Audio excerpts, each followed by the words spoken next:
जो है अलग भाषा का इस्तेमाल करती, कहती है इंडिया गठबंधन तो है लेकिन हम शर्तें अपने हिसाब से तय करेंगे। एक तरफ जहां नैरेटिव विकास का लिखा जा रहा है बीजेपी द्वारा उत्तर प्रदेश में, दूसरी तरफ आपस में आपके बीच में अगर मतभेद दिखाई देंगे तो केंद्र की राह आसान कैसे होगी? केंद्र की सत्ता तक पहुंचेंगे कैसे? पहले तो इस आसानी को मैं परिणामों से बता दूं।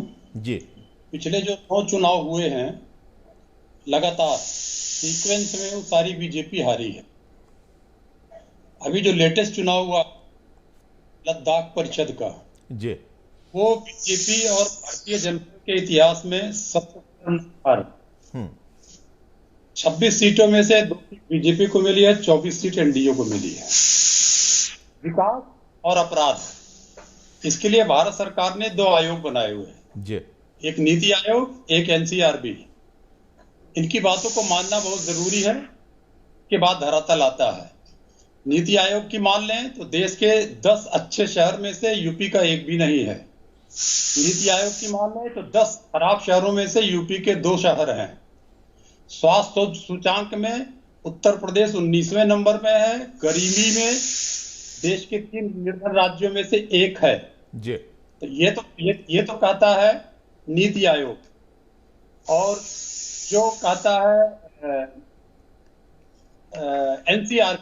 एनसीआरबी कहता है कुल अपराधों के हिसाब से उत्तर प्रदेश नंबर 1 पे कुल आईपीसी अपराधों में।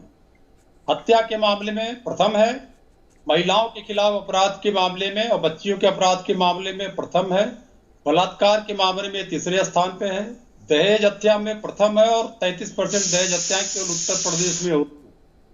लेकिन रविंद्र जी, मैं आपसे एक चीज जरूर जानना चाहूंगा। जब हम एनसीआरबी के आंकड़ों की बात करते हैं तो एनसीआरबी कुल अपराधों में जो संख्या होती है उसके आधार पर वो अनुपात निकालता है। मान लीजिए 100 में से 30 हत्याएं अगर एक राज्य में हुई हैं तो वो कहेगा कि 30% हत्याएं हुई हैं।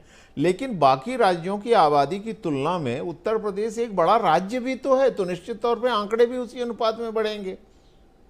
मैं थोड़ा सा आपको करेक्ट कर दूं, एनसीआरबी क्या चीज है। जी पहले तो नहीं था, लेकिन अब क्या हुआ है, सारे जितने भी थाने हैं जी वो सब एनसीआरबी से डायरेक्ट कनेक्टेड हैं। जैसे ही एफआईआर लिखी जाती है जी और पे एसओ का दस्तखत हो जाता है, वो एनसीआरबी को चली जाती है। हर राज्यवार वहां वो अपराध जो दर्ज किए जाते हैं उनका एकत्रीकरण करती है एनसीआरबी।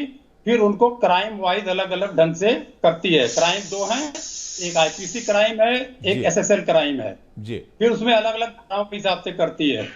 तो उस हिसाब से ये एनसीआरबी आंकड़े देती है। नीति आयोग क्या देती है कि जो योजनाएं आती हैं, जो सरकार से पैसे आते हैं, वो उस हिसाब से अपना देती है। तो दोनों मामले में उसने उत्तर प्रदेश को फिसड्डी साबित किया हुआ है। जी, यानी आप ये कहना चाहते हैं कि जिस विकास की बात योगी सरकार करती है उस विकास के इतर एक तस्वीर है और आपको उम्मीद है कि ये जो तस्वीर है उसके चलते विपक्ष और विपक्षी गठबंधन जो है वो राज्य में बेटर परफॉर्म कर पाएगा। आप बने रहें।